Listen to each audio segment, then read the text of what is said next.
khas.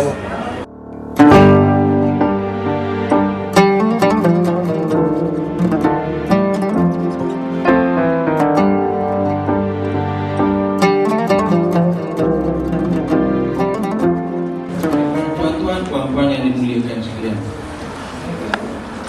sebenarnya Nabi SAW merupakan Rasul pilihan segala ilmu Islam melalui baginda, dan di antara ilmu-ilmu yang disampaikan termasuk berkenaan dengan ilmu nasab. Di antara hadis yang mengatakan bahawa tuntutan ilmu nasab ini merupakan satu ilmu yang dituntut untuk dipelajari oleh orang Islam ialah pernah Nabi satu ketika Nabi berkata, ta'allamu min ansabikum ma tasiluna bihi arhamakum fa inna silatar rahim mahabbatun fil ahli wa mithratun fil mal wa min sa'atun fil athar. Pelajarilah tentang nasab keturunan, hubungan kekeluargaan, kerana ini merupakan satu perkara yang membawa hubungan silaturahim. Silaturahim itu memberi 3 faedah. Mahabbatun fil ahli, bahawa kecintaan pada keluarga, sebagaimana dalam Al-Quran suruh kita cinta, kasih sayang pada keluarga. Mahabbatun fil ahli wa mithratun fil mal, boleh menambah harta kekayaan, boleh menambah rezeki dan sebagainya. Dan wa min sa'atun fil athar, dan boleh memanjangkan umur seseorang. Ini hadis Rasulullah SAW.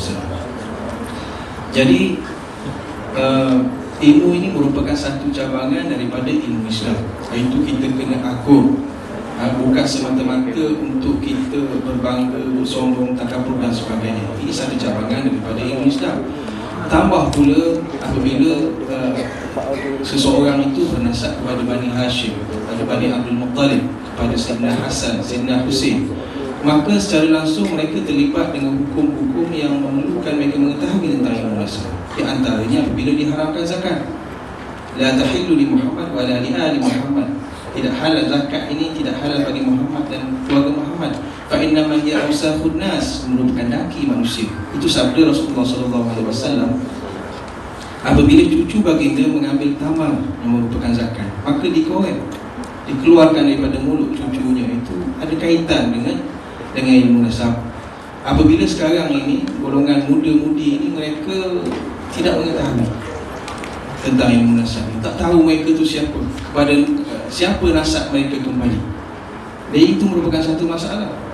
Tambah pula sekarang apabila ramai di kalangan kita yang terpelajar yang selalu suka bertanya, kenapa begitu, kenapa begini, mana black and white-nya. Jadi di situ harus mengetahui, wajib mengetahui ilmu berkenaan dengan nasab ni. Apabila tidak sempurna sesuatu yang wajib, maka perkara itu dikira wajib. Berkenaan dengan zakat, berkenaan dengan khumusul khumus, walaupun tidak ada pembahagian khumusul khumus sekarang, bahagian daripada harta rampasan perang, sama ada cara berperang ataupun tidak berperang, maka ada bahagian yang disebut khumusul khumus di dalam Al-Quran. Harta itu daripada Allah Ta'ala, wajib bagi kerajaan Islam untuk menyempurnakan, memberi kepada keluarga Rasulullah SAW. Maka yang bernasab kepada keluarga Rasulullah, kepada Bani Hashim, Bani Abdul Muttalib, maka mereka berhak. Tetapi jika sekiranya pembahagian itu nak dilaksanakan, maka memerlukan nasab yang sahih untuk membuktikan bahawa mereka ini berhak. Maka di sini letak kepentingan nasab. Tentang pembahagian harta pusaka, perlu mengetahui tentang hukum ilmu nasab. Tentang ada wakaf daripada nenek moyang, perlu mengetahui tentang ilmu nasab. Tentang perkahwinan, tentang kafaah, nak menentukan kufu ataupun tidak, memerlukan ilmu nasab. Khususnya bila seorang syarifah itu nak berkahwin, maka ilmu nasab juga dituntut untuk kita mengetahui, nak menentukan pasangan itu kufu ataupun tidak. Itu perkara yang panjang lebar dibicarakan di dalam fiqh. Bismillahirrahmanirrahim. Bismillahirrahmanirrahim. Rabbi shrah li sadri wa yassir li amri wahlul 'uqdatam min lisani yafqahu qawli. Allahumma shalli ala sayyidina Muhammad wa ala alihi wa sahbihi wa dzurriyyatihi ajma'in. Assalamualaikum warahmatullahi wabarakatuh. Pertama kali Al-Faqih mohon minta maaf di hadapan kami, saya punya datuk, Datuk Mas, saya punya Jib sebagai Presiden Asrar, kepada Amir Muhammad bin Syekh pada Syed Azzuddin dan Abi Ibrahim dan Abi Hadi dan yang lain yang tidak saya sebut satu persatu, tapi tetap saya hormati. Sebetulnya Al-Faqih berbicara ini bukanlah Al-Faqih yang pandai, tidak. Al-Faqih hanya menerima amanat saja. Kalau Al-Faqih berbicara panjang lebar, sebelum Al-Faqih melanjutkan berbicara, mohon maafnya, mohon ridhonya, mohon ikhlasnya, saya akan menyampaikan apa-apa yang menjadi amanat-amanat daripada datuk-datuk kita yang kebetulan Al-Faqih tidak meminta, Al-Faqih mengerti sedikit. Mungkin dari sedikit yang Al-Faqih tahu ini bisa memberikan manfaat buat kita di sini, terutama tentang ilmu nasab ini. Ilmu nasab adalah satu cabang ilmu yang menjadi kajian, terutama akhir-akhir di zaman modern ini. Dunia barat juga mengkaji. Bahkan di Leiden mereka menyediakan satu jurusan antropolog yang mengambil doktoral, dan itu pun bukan secara umum, bukan secara keseluruhan, tapi hanya sebagian kecil saja. Jadi mereka membuat studi khusus. Di Jepun pun begitu, di Amerika pun begitu, dan di setiap tempat menjadi acuan. Hanya saja pola pandang mereka tentang nasab berbeza sama kita.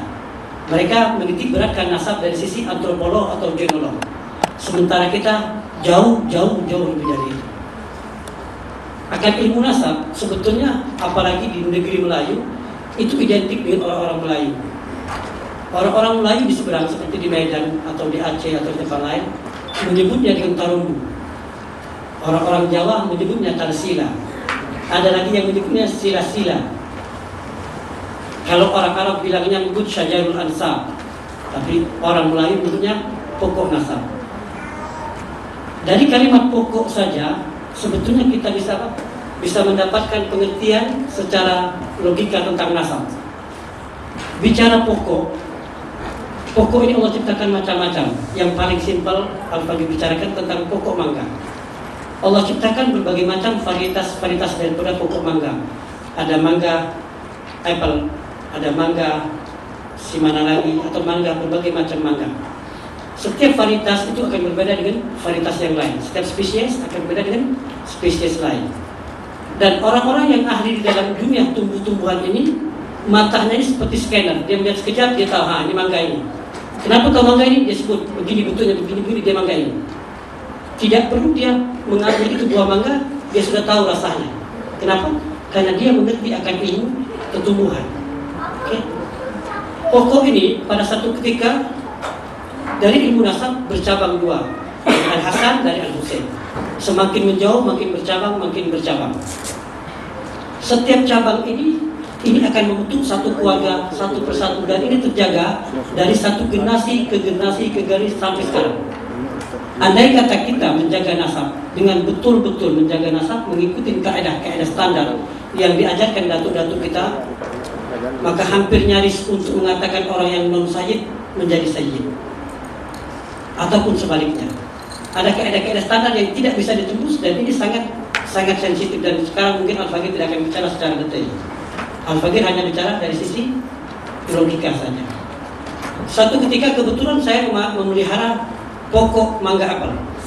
Tentu karena saya memelihara pokok mangga apel, saya akan tahu semuanya, dari mulai bentuk daunnya, kemudian cabang-cabangnya, bentuk buahnya, warna buahnya, bahkan rasanya pun tanpa saya potong, saya bisa merasakan bagaimana rasanya mangga apel dibanding dengan mangga-mangga yang lain. Di pagi hari, saya melihat di bawah pokok mangga yang saya pelihara itu ada mangga yang lain bentuknya. Maka saya dengan pasti mengatakan ini mangga, tapi bukan mangga saya, tapi ini bukan mangga apel, mangga yang lain. Dia sayyid. Kalau dia mengaku jurai dia bukan jurai dari jurai, katakanlah bukan jurai asgab, tapi dia mengaku asgab, saya bilang bukan. Kau sayyid tapi bukan dari jurai yang lain. Kau mangga, tapi mangga bukan mangga apel, mangga yang lain. Itu satu mangga dengan mangga yang lain, dengan jelas bisa kita bezakan. Apalagi satu ketika ada buah duku di situ, buah dokong di situ, atau buah durian di situ, maka dengan jelas saya bilang ini bukan bagian dari buah saya. Kenapa? Bentuknya berbeza, rasanya berbeza, semuanya berbeza. Maka saya pastikan ini bukan bagian daripada pokok saya. Tidak bisa dipaksakan, karena jelas bentuk semuanya berbeza. Seorang sayyid akan berbeza dengan non sayyid. Secara, kalau orang Indonesia bilang secara kasat mata, tidak perlu dilihat. Berikutnya, pohon mangga yang saya pelihara ini begitu besar. Di setiap ranting-rantingnya ini karena terlalu besar, satu ketika saya menengok ke atas, saya lihat ada bunga-bunganya, ada buahnya, ada daunnya yang berbeza daripada pokok mangga saya. Maka saya dengan yakin mengatakan itu adalah pokok tumpang. Itu adalah pokok tumpang. Tapi awam melihatnya itu seolah-olah bagian daripada pokok itu. Tapi saya bilang tidak. Walaupun dia menumpang menjadi satu, itu bukan. Dia memang menjadi satu. Dia menempel bertahun-tahun di situ. Tapi dia bukan bagian daripada pokok mangga. Dia pokok tumpang. Kenapa? Daunnya berbeza. Dia tidak menghasilkan buah. Bunganya semua berbeza. Bahkan terkadang pokok tumpang ini dalam satu skala dia lebih besar daripada pokok aslinya. Inilah orang-orang yang coba mengaku sayyid padahal bukan sayyid. Sampai kapanpun di dalam ilmu nasab tidak bisa. Atau satu ketika pokok mangga saya ini ada daun ilalang yang dibawa oleh burung. Walaupun daun ilalang itu menempel di situ, saya bilang jangan kalau daun ilalang yang menempel. Pokok tumpang pun yang puluhan tahun yang menyatu, saya bisa bedakan. Apalagi pokok ilalang.